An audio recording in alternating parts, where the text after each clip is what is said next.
What have we learned about the Dallas Mavericks this preseason as they get ready for opening night on Wednesday? We'll discuss that. Plus, National Tim Cato joins the show at 12:30. All that and more coming up next on the DLLS Mavs podcast.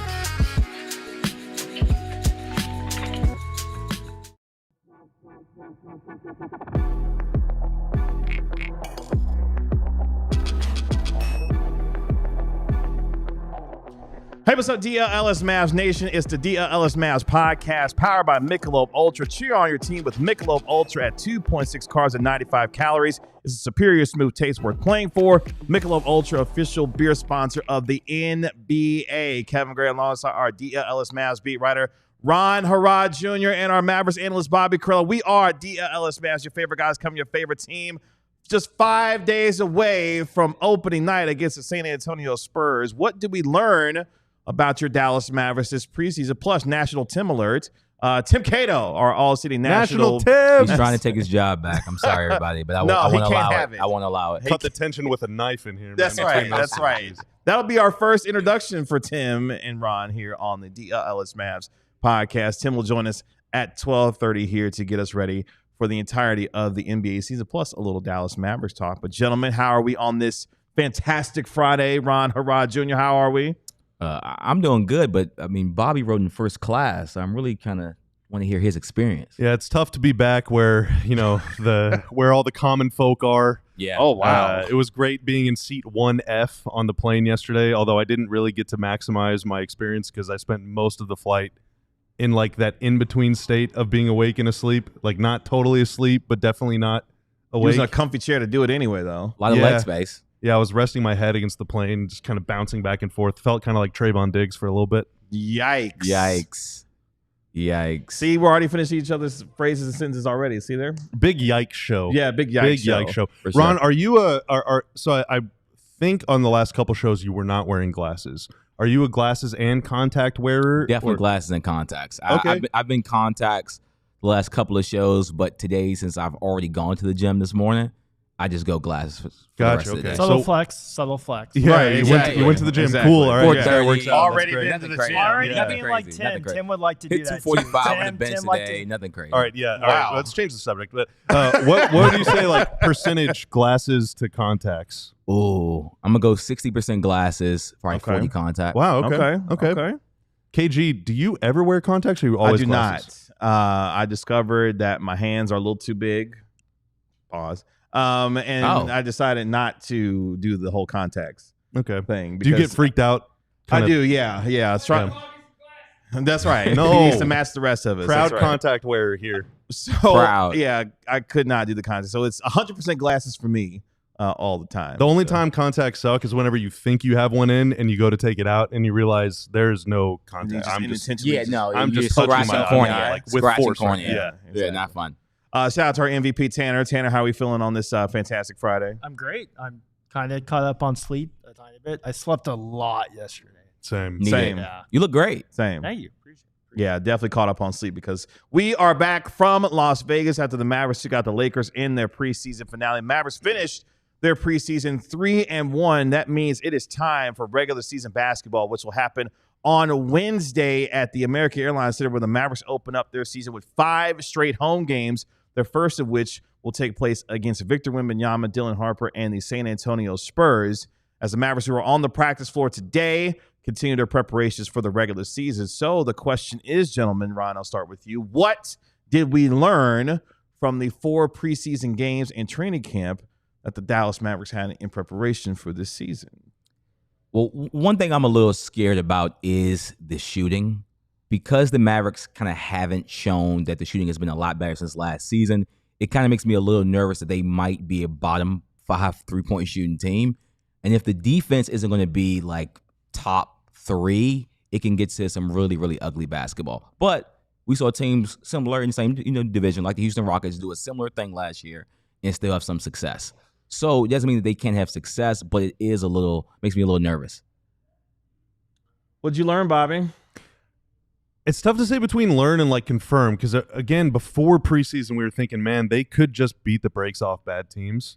And they bullied Utah a little bit. They bullied the Lakers in the second half, and they definitely slapped around the Thunder. But all of those teams were not playing multiple starters, or in some cases, like all 5 starters. Particularly the Thunder. Yeah. So I think the game, unfortunately, the game that we learned the most about them from was the Hornets game because that was the most healthy team that they played. And in that game, the one thing that was going on that was something that I did not necessarily expect is that the Hornets were just outpacing the Mavs. Like I thought that the Mavs would, and again, it's just one game, but like I thought that this version of the Mavs would have so much athleticism, even if they don't have a lot of foot speed, they still have a lot of length and versatility to where a team that wants to get up and down and turn it into kind of a track meet, like the Mavs would feel comfortable in that situation. But at least for most of the first and third quarters, when it was starting 5 versus starting 5, the Hornets were really controlling and kind of dictating the flow of the game. So I think that, coming out of the gate, they play the Spurs, who don't play super fast, but then you got a really young team in Washington, you got a really young, versatile team in Toronto, and those are games that you should win. And then you face OKC, who plays super fast. So, like, they need to get up to speed, no pun intended, really quickly. Otherwise, you could be in trouble with a couple games against really young, really fast teams right out of the gate. David Mason 7 says the shooting is definitely a concern. However, let's see how PJ, Najee, Flagg, and D'Lo shoot it in real games. Agreed. Those guys will be the difference from the 3-point line. Yeah, that's one thing. Najee a lot of super folks, key there, man. Say it again. Najee has got to be the one that makes, like, if he can force teams to respect his jumper, then he can just do whatever he wants. And that's one thing that I learned about in this preseason is that this team is going to have some concerns on the 3-point line both ways, whether it's defending 3 or shooting the 3 ball. Particularly we saw in the Lakers game, I know Gabe Vincent was on a special heater, hitting his first 5 3-pointers, but the types of looks that they were getting, whether it be offensive rebound looks or just clean looks in general, this team has got to do a much better job of guarding the perimeter and contesting 3-pointers. Conversely, this team, whether it be from a lack of volume or when they did shoot a lot of threes, they didn't hit a lot of them either, Utah.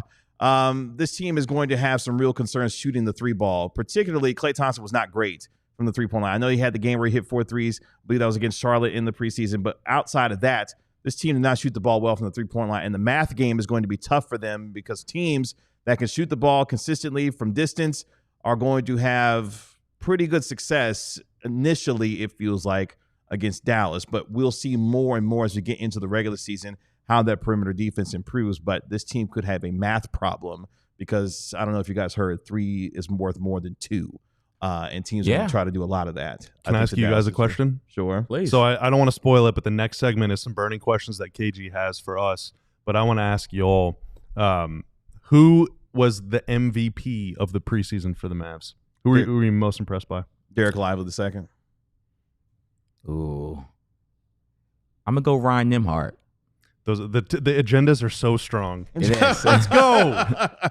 I mean, Ron, you fit right in, dude. There's you got to know some things about the show. 1, we are a Najee Marshall podcast. That's right. All right. 2, the knife. President of the PJ Washington, actually club. the founder of the PJ Washington fan club. Founder. That's right. Number 3, Derek Shout out Lively all our II is way better than you think, and number 4, Ryan Nembhard should have been a draft pick and maybe not a second-round draft pick. I really like Ryan Nembhard. I want all the Ryan Nembhard stock. You can put me on Ryan Nembhard Island. I was high on his brother when his brother was in college. When his brother came out, they're different players for sure. So don't just look at the last name. But he probably is a better true point guard than his brother, who I think is going to be a really good player in the NBA. It might even push for an all-star game in the Eastern Conference this year because we know how the East looks this year. I think his brother, Ryan Nembhard, is even a better passer. So he really impressed me and looked way too comfortable on the floor just to be an undrafted free agent guard. David Mason says the MVP of the preseason was PJ Washington. Shout out to you for hyping up the agenda. Really appreciate that. Nembhard is the second best point guard on this team already. Presumably behind Kyrie, right? That's what I'm assuming that they're saying. Not because- including Kyrie Irving? Or are we including Kyrie Irving in this take? Yeah, I would say second So behind D'Lo. Kyrie. Second behind yeah. Kyrie. Oh, wow. Is he better than D'Lo? I don't know if he's better He's than right D'Lo about just D'Lo because today. D'Lo is 5-6 inches taller than him, but I don't think either of these guys is really like a plus defender. Neither. So I don't know. It's a that's a bold take. I like hot takes. I like it. But his brother's a try-hard on defense. I'm not saying he's an elite player on defense, but if your brother's a try-hard on defense, his brother was drafted, you weren't. He's probably going to be just as much of a try-hard, and a lot of times defense comes down to effort. I don't think we have to worry about effort when it comes to Ryan Nembhard, a Gonzaga product. The other thing I learned this preseason is that this whole Cooper Flagg at the PG thing, it's not a mirage. This team is going to do some of this throughout the course of the regular season. We got a little bit of an introduction with it during Summer League. Cooper Flagg started the last 2 games for the Mavericks at point guard, and we found out that is a gigantic lineup with Cooper Flagg, with PJ Washington, with Derek Lively II, Anthony Davis. That's going to be a massive lineup, and defensively they feel good about that. The question will be, where does some of that shooting come from? Because there isn't a lot of it. And if the season hinges, Mark Cuban, on the idea of Derek Lively and Anthony Davis shooting 3-pointers, yikes. Because there's not going to be a lot of that happening from a consistent basis. So that's the other thing I learned, Bobby, is that the Cooper Flagg PG experiment may not necessarily be an experiment. That may be something that we're going to see quite a bit this year. Yeah, and if that happens, and if the 3 bigs are all ever healthy at the same time, which for opening night they should be. AD, Lively, Gafford should all play, I would hope. I mean, Gafford was on the floor, so imagine he'll be good to go. Where the hell is anyone getting minutes? Like, where are the minutes going, dude? Like, if you're starting Coop, PJ, Clay, AD, and then a 5-man, whether it's Lively or Gafford, those guys will both play about 24 minutes, so that's fine. How is Najee getting on the floor? How is D'Lo getting on the floor? How are you getting? Is Max Christie getting in the game at all? What about any of the other players on this team? Like, there's 15 guys that could play. Because in that scenario, PJ is your 6-man coming off the bench. Well, if he's starting, I'm sorry, he's starting in that line. I'm sorry. Yes, like you want Coop to obviously get 30 to 35. You want AD to play at least 30, 34. You want PJ to play 28 to 32. How about that? Clay is probably only going to play like 24 to 28, but like still, that's you got 5'8" bench players that are all really good. How are any of them going to play long enough to like even know if they're feeling good that night? Like who is getting minutes? And how? I think the knife has to get some minutes, though. The knife? He's this team's spark plug. Every time he gets in the game, the vibes are instantly higher.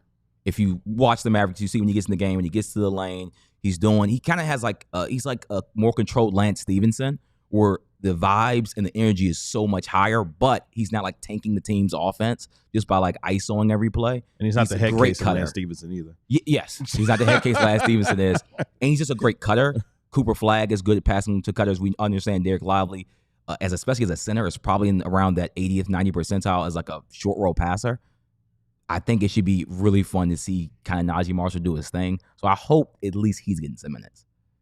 Yeah, this team is going to be hopefully pretty physical this year. I think in a lot of ways, whether you're concerned about the lack of shooting, what this team can do is beat teams up with the size and physicality that they have.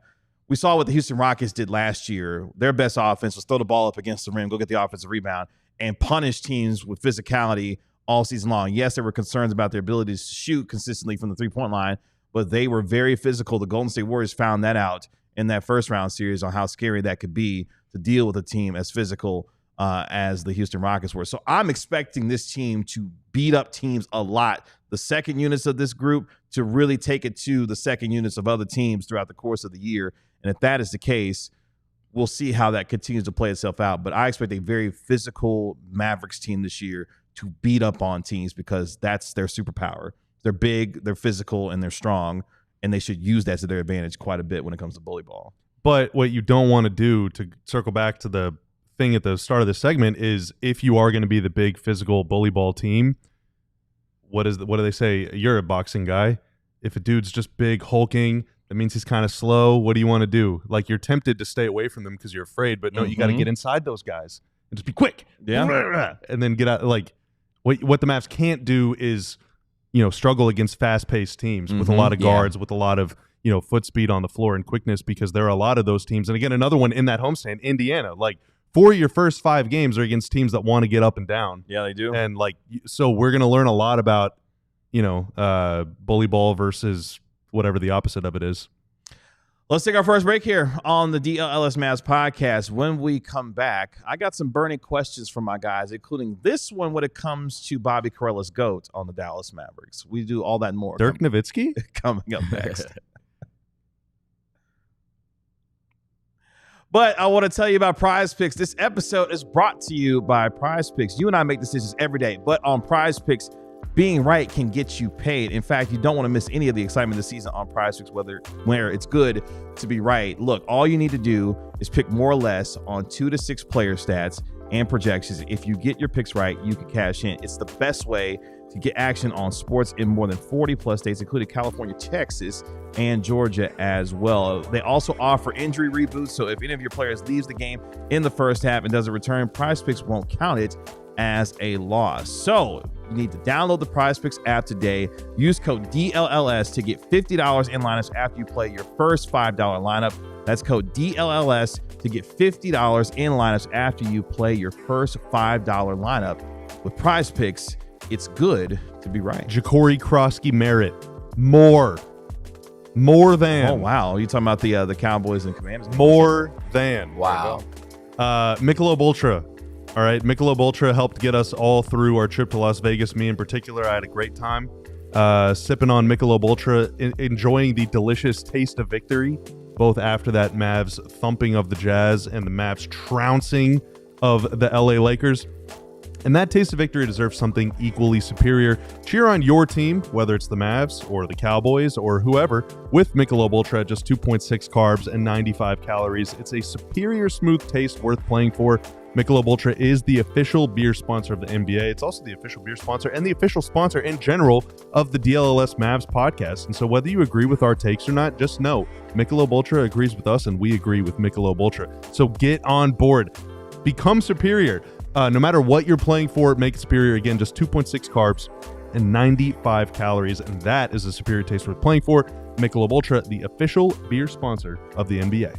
Appreciate all of you hanging out with us here on our show today. Make sure you like, comment, and subscribe to DLLS Sports, and also do the same for our podcast.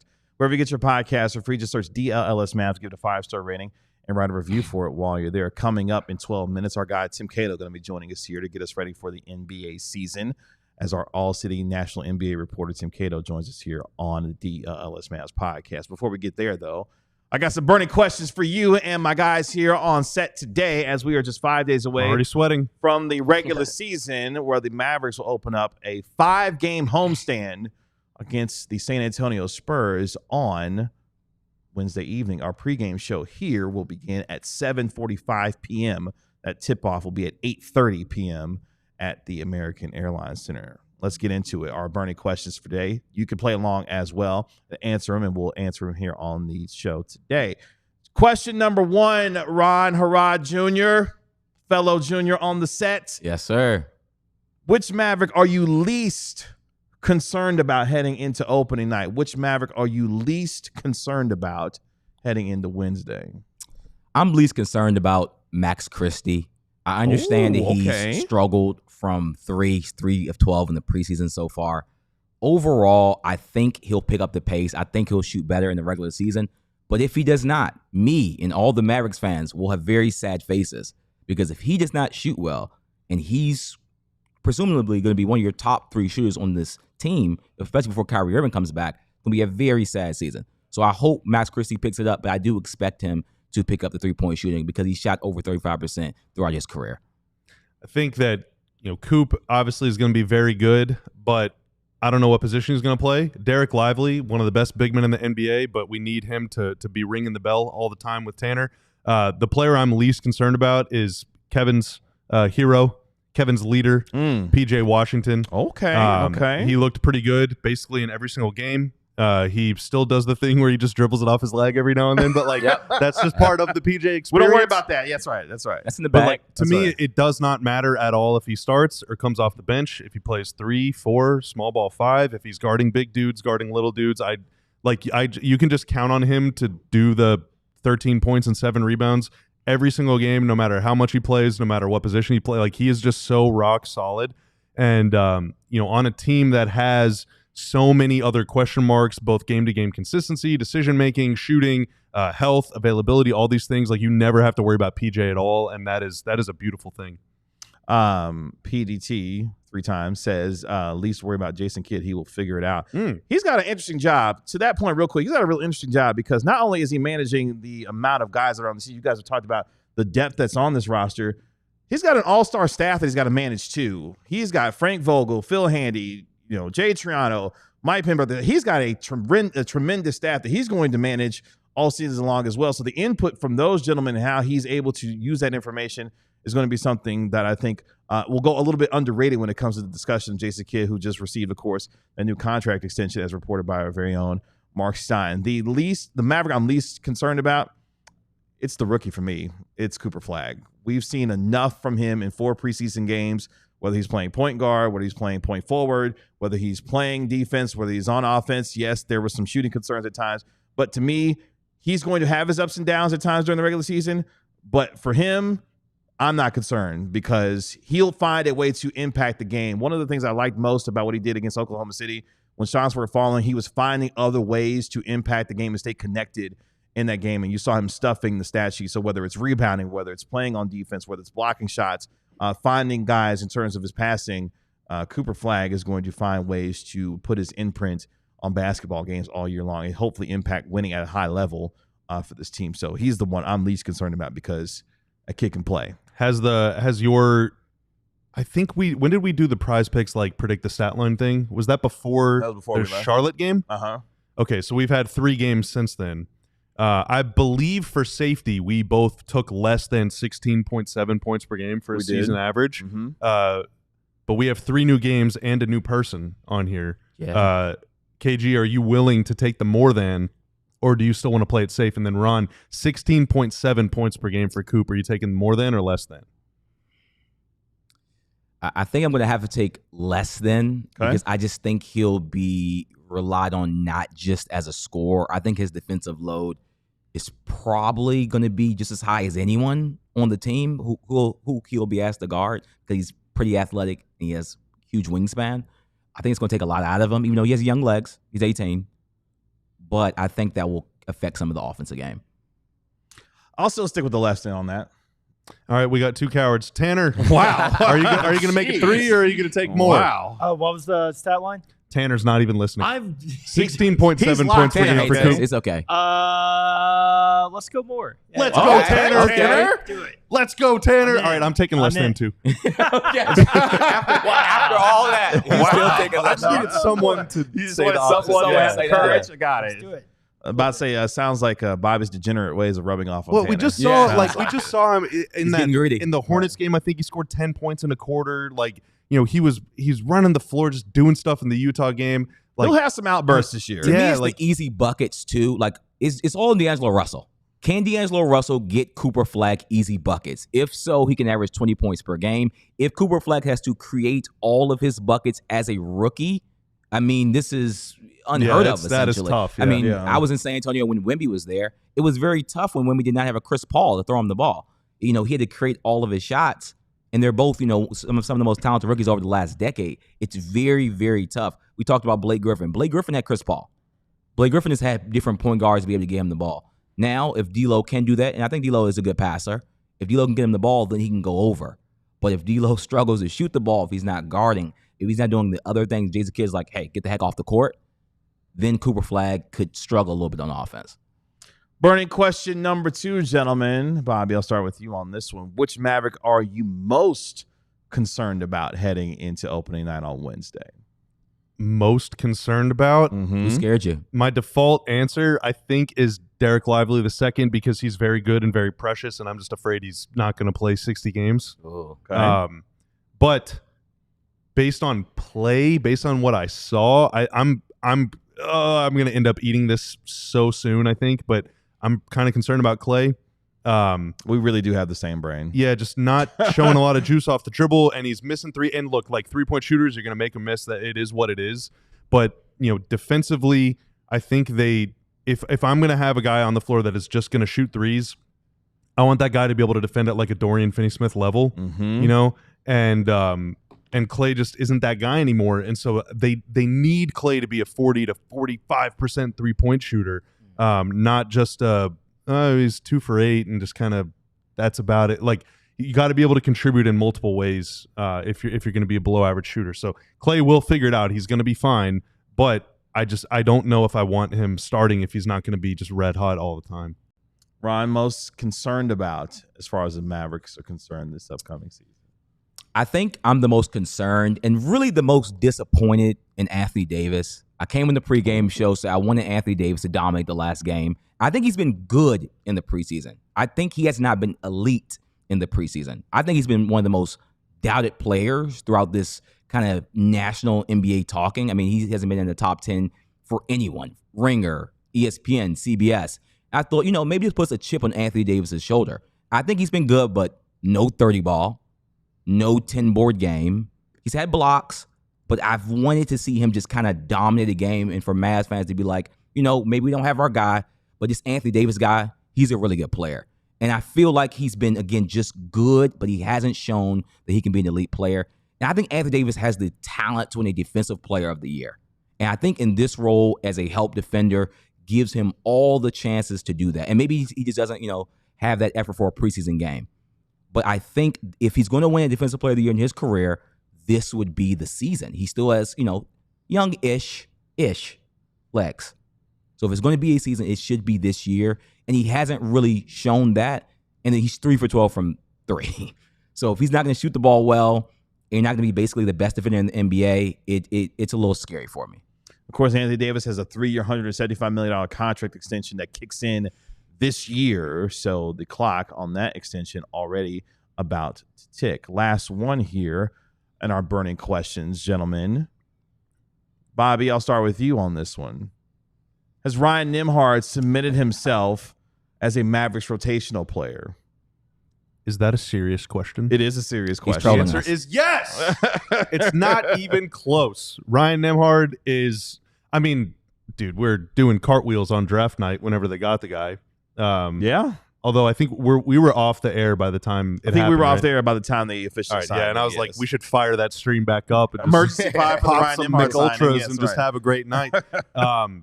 Yeah, I think he's a now was it regular rotation player or it was just as a rotational player. I think that he is good enough to at least deserve to get minutes on opening night. Now, what he does with those is up to him and the basketball gods, but I think that he deserves time on opening night, and then from there we see what happens. I think Ryan Nembhard 100% deserves minutes. The question is how many minutes? I think, as we said in the pregame show, that's going to be based not only on his passing, because I think that's a natural talent that he has. Can he be a 39% three-point shooter?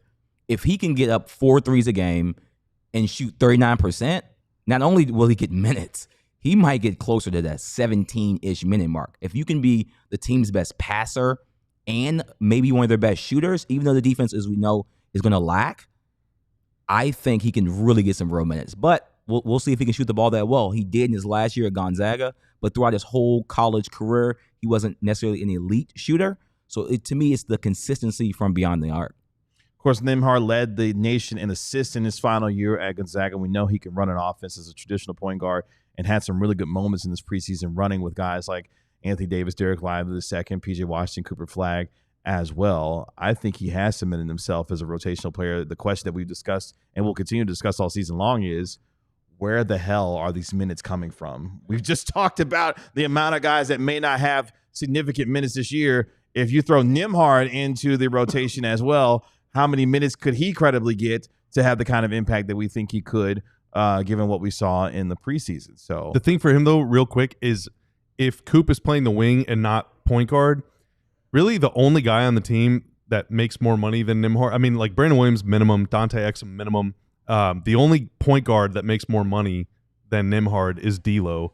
So there's really no like pecking order or respect or like pressure from the front office to play one guy over the other. Like this is just a every man for himself kind of situation.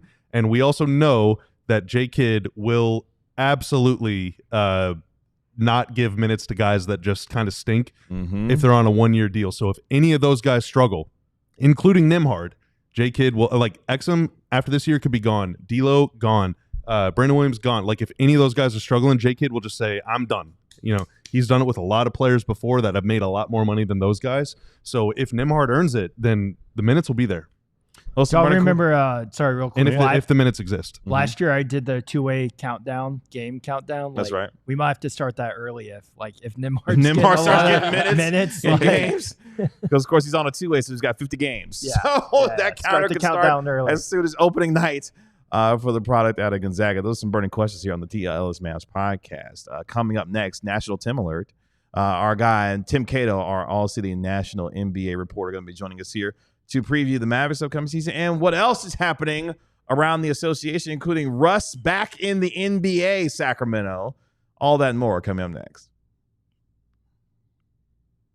But we want you to become part of our DLLS Sports family. The easiest way that you can do that is to become a diehard member. Visit alldlls.com to become a diehard member, where you get access to our tremendous benefits here, including access to our premium content by our guy Ryan Nembhard Jr. covering the Dallas Mavericks, Sean Shapiro and Sam Nessler covering your Dallas Stars. Unfortunately, Stars fell last night at home 5-3 against the Vancouver Canucks for their first loss of the year. Still 3-1 though on the year. Still looking for a big year in Dallas. Also, Jeff Wilson covering your Texas Rangers. They got a new skipper, Skip Schumacher. What are his plans for the team going into 2026? And of course, Ali Jawad and our longtime Dallas Cowboys beat writer, Clarence E. Hill Jr. The greatest one in history. The greatest one. The greatest Cowboys beat writer in history. That's right, Clarence E. Hill Jr.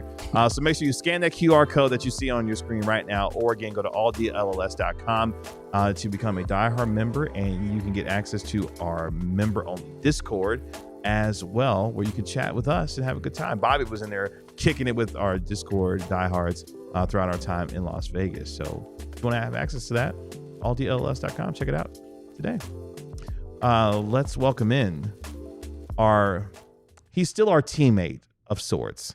He's just gone on to first class like Bobby did on our way back. Only unlike him, or unlike me, he gets to stay there. That's right. He gets to stay there. I got to be there for 2 hours. That's right. Tim, for the whole year. He's you there. Guys let Bobby go to first class? Let without him. you? He's the one that Bobby, drenched. where is your class consciousness? Dude, I went and took that. What about the little man? It took a little bit of miles. Honestly, that's all it was. It was miles. I did not pay. I just used miles. He is our All-City National NBA reporter, Tim _Cato. He is, of course, Tim Cato. Tim, what's going on? We've got Bob, Rob, and Cobb. Does that make me Tob? Wait, is Cobb Kevin? Read in the chat. Yeah, I guess that's what that is. Or as our chat has dubbed you, Tim NATO. Since you're national now, you're Tim NATO now. I guess so. Lion Star, I was not invited to the studio, for the record. So, well, in fairness, Tim offered. Let's peel back the curtain a little bit. Tim offered to come in the studio if we wanted, and then I pulled an all-nighter in Vegas and slept 16 hours yesterday. Woke up this morning and completely forgot that ever happened. And so I just said, hey, do you want to come on the show today? So that was I'll take the hit on that one. So yes, Shahid, he's calling via satellite this afternoon here on the show. Tim, how are you? Good to see you. What you been up to? I'm doing great, friends. It's great to see you guys. I am obviously, still a friend. I am, producing, working ahead on a lot of stuff that I'm excited about. Certainly for the diehards, which if you are not, alldlls.com/diehard, you're starting to see my byline in there for national stories. Got 31 increasingly strong predictions for the coming NBA season. And yeah, just ready to get basketball rolling again. So with that being said, what are some of those predictions? Particularly, we're interested in the ones that are here in Dallas. If you're willing to share them. Yeah. I mean, there's 31 of them. We're not going to go through all 31. That is to get all 31, you got to subscribe. Yeah, I think the that's West is right. going to be amazing. I think the West is going to be amazing. I think it's going to beat up on the East. Do you guys realize like how everybody knows that the Western Conference historically has been better than the East. Do you guys realize what the numbers are these days? Since the 1999-2000 season, so this is 26 years, the West record against the East is 6,316 to 4,997. Oh my God! Oh, wow. BTA. That was Wait. and that was my first basketball season alive. So since Man. I've like physically been able to open two eyes, Yeah. it's been BTA. So wait. So we're talking about well over 10,000 games. So let's just boil it all the way down to just very simple math. You mean to tell me that the West is beating the East 6 out of 10 times they play on the floor? I would say Yeah. even 3 out of 5. Yeah. Or 3 out of I- 5? Yeah. We do math on this Yeah, podcast. so like We do. on the post game show after the Lakers game, I was talking about the post game show how you got to beat these East teams, and the Mavs open with a bunch of East teams at home. So forever you had to win 20 games against the East to make the playoffs. But what Tim is saying is basically the average team is going 18-12 against the East, which is why that's why you need to win 20. You have to get extra wins. Like You do. so you have You to do. destroy those teams. Yeah, I think we're going to see the West, past that 60% mark. We haven't seen that in about a decade, a little bit more than 10 years. That we've actually seen the West's record against the East be 60% wins or more. I think we're going to see it this year. I think there's going to be a lot more wins in the West than the East. Jason Tatum's will he or won't he come back is going to be the most annoying thing since Aaron Rodgers. Hey, Aaron Rodgers had a good game last night for one of my teams, so Yeah, he's they all went good with full me. AARP on us last night. Joe Flacco and Aaron Rodgers. did. AARP ball. Like, they The were Unk cooking. Ball. The Unks and The the Unk Dad Ball. Mods, they were cooking last night with Joe Flacco and Aaron Rodgers last night for sure. Yeah, so there's a bunch of predictions, and now I will land the plane and bring it to the Dallas Mavericks to say, I think there's going to be a conversation that Anthony Davis just clearly looks better when he's playing the 5, or on the flip side, the Dallas Mavericks look better when Anthony Davis is not playing the 4 in any context, in any scenario. I think we're already seeing it in preseason. It's something we talked about a lot. I've watched all the Mavs games this preseason. I've listened to most of the podcasts this month since kind of switching over. I'm still tuned in. I'm still locked in. I know you guys are talking about this just like I'm talking about this, just like I'm seeing it, just like I've been predicting it, since the summer. I watch this team and I watch the defense, and there's something a little bit underwhelming with Anthony Davis and another non-shooting big on the court next to him. It can be a lot of fun in moments, but broadly speaking, I just feel like it has been underwhelming. And this is going to be a storyline. This is going to be something people talk about. This is going to be something national people talk about. Like more well-tenured, established people than me. Like, this is going to come up on the Zach Lowe show. This is going to come up, like, Bill Simmons is going to be out here being like, Anthony Davis, he's still trying to do that thing at power forward. He's still trying to play power forward, and I just don't see it. Like, this is going to happen. This is what people are going to be saying about the Mavericks. I'm just telling you, this is an inevitable conversation and discussion that is going to be happening around this team. It's funny because I asked Jason Kidd about that when we were in Las Vegas, and he was like, "Look, AD could play any position," which, I mean, it is an answer, but to the heart of it is, look, if he's got to play the 4, that's where we're going to play him at. If he needs to play the 5 because we need to win games and it's working, we're going to play him there. But the commitment is they're going to play that dude at the 4. And the question I have for you is, as we get deeper and deeper into his career, we know that he's obviously dealt with injury concerns. 4s are quicker, bigger, stronger, faster. Can AD continue to keep up with the type of 4 that today's NBA presents and still be effective? Or, as he is when he's at the 5, we know what kind of defensive anchor he is. What say you when it comes to that particular prospect for him? Yeah, I don't see the defensive, like the huge ceiling that it provides the defense to have 2 of these guys on the court. Like, Anthony Davis and Derek Lively are 2 of the best defensive 5s in the entire NBA. I think they're so good at what they do on that end of the court in that role. And you would like to think, like, it wasn't unreasonable to think, oh, well, why don't we play them both together and we'll get twice as many returns from this? and I just don't see those returns. I think there's funny moments. There's the preseason game. What was it? Against Charlotte. There's funny moments where Anthony Davis is guarding a corner shooter and Derek Lively is kind of playing free safety, and they both collapse on a guy driving to the rim, and it leaves open a wide open corner three. I think that stuff is probably will get worked out in time, but I'm just still seeing way too much of Anthony Davis out on the perimeter, out guarding somebody. Like you said, in the modern NBA, there's fewer and fewer, Pau Gasols for Anthony Davis to go guard. There's not really a lot of those guys in the modern NBA.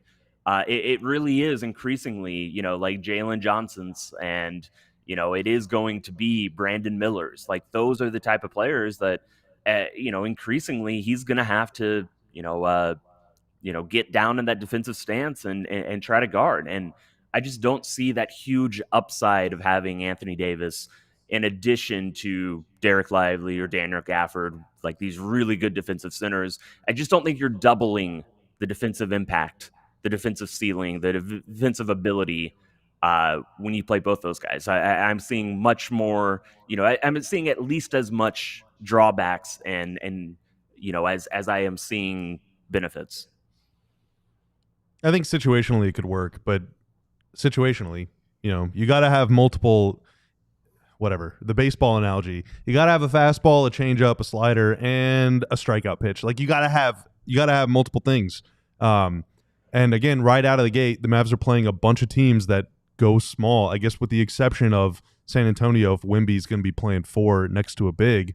All these other teams, man, the Pacers are teeny tiny and fast. OKC is, even with Chet out there next to Hartenstein, they still spread the floor and they play fast. Like, all of these teams play with a lot of speed, which really does stress test a bigger, relatively slower lineup, even if they're really athletic. So I think there are some teams where that works. There are other teams against that where that just doesn't work as well. And I was going to say, in OKC's case, they're one of the best three-point shooting teams in the league as well. So not only can they spread jab, but they can shoot as well, which concerns me.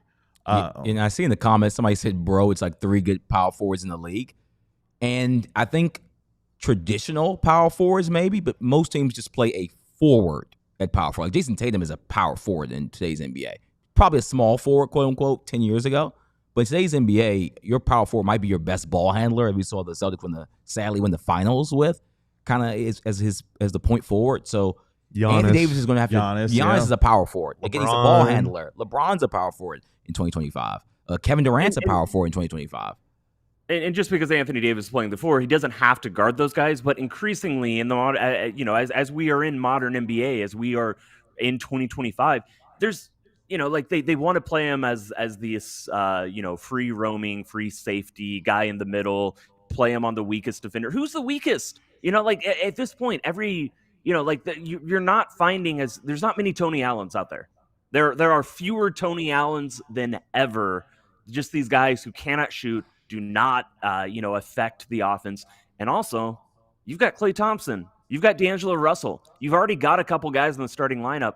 You would like to put on those juicy, not taxing them as much matchups. So then it does become a situation where Anthony Davis, okay, maybe he's not guarding LaMelo, but he's guarding Brandon Miller, and that is still kind of. And if you want to move him off, you want him on Bridges, they're.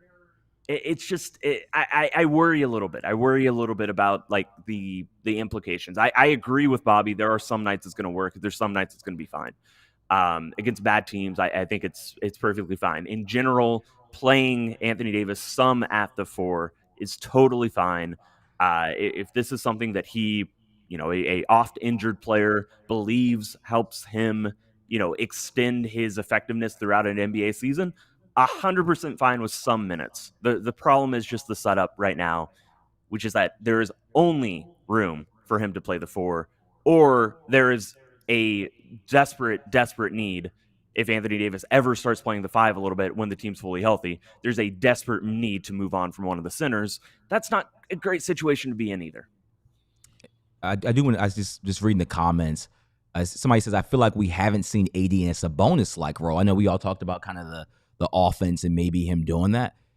In his career, he hasn't really been the passer that Sabonis has been. And while Sabonis, I wouldn't say he's a great three-point shooter. From the mid-range, he's, one of the best in the league kind of from that free throw jump shot. Anthony Davis has a chance to do some of those Sabonis-like things, but we haven't seen it yet in his career. And at this point, he's over 30. So I'm pretty sure if he could do that at an elite level, that J.J. Redick would have forced him to do it, or Frank Vogel, who's on the Mavericks right now, would have made him do it. So I think we'll get a good chance to see if he's capable. But this new comment, they're just completely different players. He's not, Sengun, who the Mavericks will see early in the season. But at the end of the day, I think, it'd be kind of good just to maybe give him a try, but he hasn't done it yet. Tim, before we let you go, let the folks know what we can expect from you as far as your coverage this season with ALLCITY here. Well, I'll be showing up here pretty often, relatively often as I can. Just subscribe, alldls.com/diehard, and you'll see some NBA content coming out consistently. Got power rankings going up next Monday. That's the next big thing. But there's some stories I'm working ahead on that I'm real excited for. Well, Tim, we appreciate you hopping on with us here on the show today. Good to see you as always. Make sure you're following Tim at Tim_Cato. He's our ALLCITY national NBA reporter. Tim Cato. Tim, good to see you, man. We'll talk to you soon. Bye, Tim. All right, Tim. I'm not giving the seat back, though, Tim. Yeah, that's right. Sorry, but not sorry, everybody. We changed the door code. Yeah, he can't get it. I won't be giving the seat back. If he tries to go Jamal Adams, the door code doesn't work for him anymore. Let's take our final I think they break actually did change the door code, but the old one still works. We shouldn't talk about this. Yeah, I'm about to say, I don't know why you're talking about this right now. Please don't show up. Yeah. Cut that out, Tanner. Cut that part out. Cut that. Okay. Let's take our final break here on our show today. When we come back, it's the 45-year anniversary of the Dallas Mavericks as a franchise, and they're going to honor that season in a very special way. We'll talk about it next.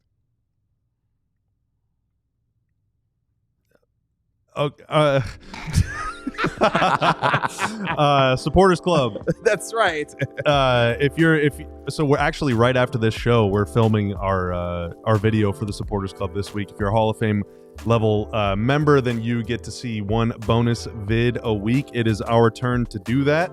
Also, if you join the MVP level, so that's like true sicko level stuff, right? Becoming the Hall of Fame member. But if you're an MVP level supporter, then you get to use all the emojis in chat. It is great. It is a whole lot of fun.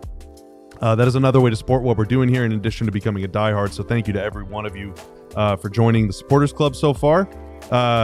One thing we do for free, all we ask is for your email address, is the daily newsletter. Ali Jawad, who's on the Dallas Cowboys beat, does a great job putting that thing together every single morning, delivering it to your inbox Monday through Friday at or around 8:30 in the morning, right as your day is getting going. This is a great way to get some little clips, some little snippets from either the previous day's shows or that morning's articles on the site. Let's say you're not a diehard because you hate the length of my shoelaces or whatever. Well, this newsletter is a great way to get the general idea of what's going on here. So again, you go to alldls.com, scroll down to the bottom of the page, and you can hand us your email address, and in exchange, you'll become a smarter, more well-informed, well-rounded, more attractive person. Generally speaking, to those all around you at work, in your social life, in your personal life, to yourself. And self-worth matters a lot, I think. No, it does matter a lot. Okay, thank you for agreeing with me. It does. Finally, the Paige Beckers inspired roadie shirt. That is I think only the second or third newest thing in our merch store now. We are constantly cranking out new shirts, but don't forget to get one of these. It's a great shirt. It is a great shirt. So go ahead and do that. Diehards get 20% off. You don't have to be a diehard to buy our merch, but if you are a diehard, you save 20% off on everything. So go ahead and do that. It's probably worth it, in my opinion. It definitely is. Mavericks have finished up practice today. We got you some shirts today, actually. You'll be seeing them next week. Yes, hopefully, I have Ron two will. new shirts. Let's go. I will don them. Let's go. There we go. Mavericks have finished up practice today. Derek Lively, second addressing the media as we speak. We'll have more on that next week as the Mavericks continue their prep for San Antonio on Wednesday night. Shout out to our diehard Sarah in the chat as well. Got a chance to hang out with Sarah over the week, or this past week, I should say, in Las Vegas. So shout out to her being in the chat. I saw you also Line Star 14 in there as well. Also got to hang out with him. Came to Westgate in Las Vegas. So thank you to Westgate who hosted us this week as the Mavericks took on the Lakers in their preseason finale. Dude, and again, shout out to the folks that we met at the dinner KG and I went to. Yeah. That's really cool. We just sat down. We got sat at a random table. The people next to us were in town for a conference. They're from Austin. They watched the show. We got to hang out with them for a little bit. It was a really good time. It was a great meal, but Thanks it was for the invite. Jeez. Don't do that, Tanner. Tanner do decided not to do that. Tanner That's slept me trying through. to be like style. I know. That's what I'm saying. Do not do that. We had an okay? 8:30 p.m. reservation that Tanner just We even could let not. you take Tanner a nap. went to even bed. For long, He let's went take to a bed nap. instead of going to He dinner. said, no, actually. Yeah, but we got to meet exactly. we got to meet a table full of folks in town from Austin. They went to the game, and based on how the game went, I'm sure they had a great time. Had a good Obviously, time. Mavs won big, so For sure. Well, hurry up and do it, Arking24132. Need to become a diehard in the future. Do it now. How about you do it now? Or just whenever you feel I convenient. have a really fun article coming out probably later today, Mavs fans. Oh, wow. Very fun article. So Trust that me. means you need to become a diehard before that. If the Mavericks make it to the NBA Cup, we'll see you in Vegas in December. How about that? Summer League exists though, and hopefully we're going back every summer for sure. that. Although hopefully next summer, the first round pick that the Mavs have will be used on a guy at like 27th overall. That's or right. 30th overall. That's not, right. not number 1 overall. Hopefully. And I plan to have a plethora of Michelob Ultras there. Oh wow. There you go. Oh wow. We're going to be celebrating all season long. Shout out to Michelob Ultra, but also the Mavericks are celebrating this year as well. It is the 45-year anniversary of the franchise, and Bobby, they're going to celebrate it in a very special way this year, throwing it back a little bit when it comes to what you'll see on the floor for the Mavericks. Yep. So conveniently, this does line up with the 45th anniversary of the team. Obviously, 50-year anniversary is the big one. That's coming in 5 years. The good news for that is that the NBA does this rotation. Every 5th year is a hardwood classic year. So the Mavs have worn these jerseys now for 15-16. That was the first time they did it. 2021 and now 25-26. They're bringing back the green for 1 year. Those are some sharp jerseys. I'm not going to lie. I do like those quite a bit. I still wish that they'd bring back the white Mavericks from the 90s or the blue Dallas. Or maybe it was white Mavericks, blue Dallas. Maybe it was white Dallas, blue Mavericks. I don't remember. Like that one behind you? Blue Dallas, white. Well, my head is way too big. The white Dallas blue jersey. That's Oh, right, I don't know which one I like better. I like the Ooh, white I gotta jersey think about with that. the blue lettering. I like that one. I'm partial to that one. Green is just nice. I mean, obviously the Celtics wear green most famously, but there's not a lot of green jerseys in it's the not a league, lot of green. No. you know? So it does kind of stand out, whereas it feels like everyone wears blue. So Yeah. I would like a little bit of green. I think green is good. But yeah, they're wearing those. What do you think? Do you like them?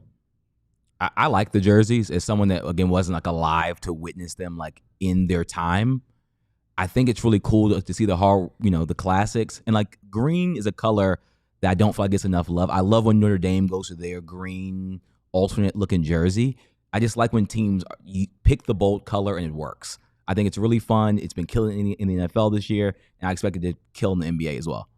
And of course, they'll honor that 45-year anniversary as well with the hardwood classic courts as well. And you'll see that early on. In fact, I believe the 26th and 27th they have back-to-back games, and that hardwood classic floor will be on the floor at the AAC. What I, as a romantic Mavs historian, really am looking forward to the most is they did. I'm just going to say, I don't think I'm spilling the beans because they all posted about it on social media, so whatever. The Mavs actually went to New York to sit down with Norm Sanju, who was the founder of the team, the original GM and CEO of the business side as well, and did a very long interview with him and went through. He is a very meticulous record keeper. He still has all of the old files and letters and paperwork and stuff in his own personal archive, as well as the Mavs' original court. He has that as so they filmed all that stuff. They're going to do some stuff with Mark Aguirre as well. So they're really trying to honor the history, which is something that in previous Hardwood Classics years we just did not do while I was with the team. It's not because we didn't want to. It's just because there was other stuff going on. But I'm really glad that they're able to honor and recognize that history, especially with Aguirre, who we've talked about him before on the show. He was a much maligned player among Mavs fans for a really long time. Frankly, far beyond what he deserved. Like, there was just a lot of hate thrown his way and kind of like just sort of like ignoring or neglecting his contributions to the franchise, which that was a great shame, but I'm glad that they're kind of moving on from that and embracing him and making him a part of this thing. That's cool. Speaking of embracing number one picks, Cooper Flagg, number one pick for your Dallas Mavericks. He's got a brand new shoe. Of course, he is with New Balance, and that is going to be debut. In fact, it's his New Balance Hezi Low V2 PE that he's got inspired by what is the greenery of his hometown of Newport, Maine. Thoughts, gentlemen, on Cooper Flagg's new kicks? I'm going to be...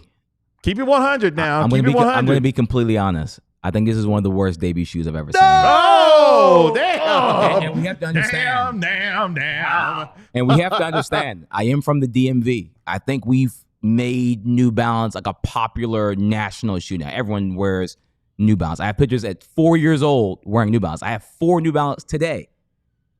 And I feel like they just gave him like the worst New Balance possible. This is what my grandfather would wear outside and leave outside. Dude, I can already picture myself in those shoes. Like no one would steal those shoes. Like they would be outside by the pot, and because no one wanted them, even in Washington D.C., no one that was walking by. I said keep it 100. He going all the way in, man. So I just feel like they did my boy Coop dirty because people were waiting on this shoe. I was waiting on this shoe. Again, I love New Balance, and they did not give him the right They're one. Comfy. I got some now on right maybe they'll give a collab. I'm waiting on the collab shoe. I don't know who that collab will be, but maybe they can retroactively fix this. I'm just like KG. I got KG's New Balance on the screen right now. Yeah, comfy. 10 out of 10. I appreciate you. But the basketball shoe, I'm disappointed. I'm very disappointed. I like Soccer's comment in the chat. Looks like an ankle injury waiting to happen. Luka's low top Jordans were always a source of concern among Mavs fans because he just kept turning his ankle every time he wore them. That's right. So hopefully Coop's ankles are going to be fine. I have a shoe question for you guys though. I've been told by people in my life whose opinions and feedback I really respect and take seriously that my shoelaces really are too long. They are a little long. So what do you do? Do I just get no? They just came with the shoes. Oh. So do I get different shoelaces, or is it just are they too tight? Are you comfortable with the shoelaces that you rock every day? I don't mind them. Oh well, that's all that matters then. Yeah, just go. Just go with what you like. I just don't want to look goofy. I guess I shouldn't buy Coop shoes then either. Am I going to look goofy? Well, that depends. Yeah, I'm not sure how you make those look amazing. You know what? In the comments, if I can dunk? Can I dunk? Me on Instagram. Like, no matter who puts in things, I don't know how you're going to look. Tag us on Twitter and Instagram at DLS Sports. And if you wear a good outfit with these shoes, we will hopefully put you on the screen during a live show. I'm going to buy them just to piss you off. Now, don't go wasting money just to try to wasting. I could use some shoes. These are dirty. Someone put prescription shoes on the screen. I've been trying not to just burst out laughing into the mic with that the Bobby shoes got tassels. She is cold for that. I could do a little dance and they'll swing around, Shout out to Mr. Proctor. We got the same shoes on right now. Shout out to you. Apparently, Kevin Durant says offense wins championships. Ooh. Do you agree? Yes. Ron, you do agree? Oh, I'm going to have to agree, but I tweeted this out earlier. Kevin Durant had to watch Thabo Sefolosha and Andre Roberson hit the side of the backboard for 5 years. So if you saw bricks that sounded that atrocious without a mic on the rim, then you probably would say the same thing. So if you're hating on KD for that tweet, let's remember that Thabo Sefolosha was a starter on a team that made the finals. Andre Roberson. This was Kendrick ugly Perkins. Hoops, nasty hoops. So again, I understand where he's coming from, but those Warriors teams were like the #1 defense in the NBA. That's the trick that people forget. Like the Warriors defensively were incredible, but they also had the greatest shooter of all time and one of the best scorers of all time. Like the 2011 Mavs, like they had that was the best defense, or I don't know by rating, maybe it was the best, but certainly one of the best defenses that Dirk ever played on. The Mavs don't win the title that year unless they have a really good defense, but they also don't win the title that year unless Dirk goes on the most godlike clutch offensive performance like of all time, maybe. You need both. You cannot just have a good defense and win a title. You cannot just have a good offense and win a title. The Rockets are banking on having a great defense and then having KD's fourth quarter offense to help push them over the top. They really could have used anyone that could put the ball in the hoop against the Warriors last season. We literally just saw the Thunder with the best defense in the league and a top 3 offensive rated team in the league. Yeah. Like, you literally have to have you gotta both. be great. Yeah, but you can't be good at one without being good at the other. Exactly. Like, you just can't. You can be the best defense of all time, but if you're 30th in offense, you're going to stink, and vice versa. You got to be great at both. Because one might like fall off. Like OKC could not shoot a 3-ball well in the playoffs, but the defense was there. And when the defense struggled, they can make threes. You need one or the other.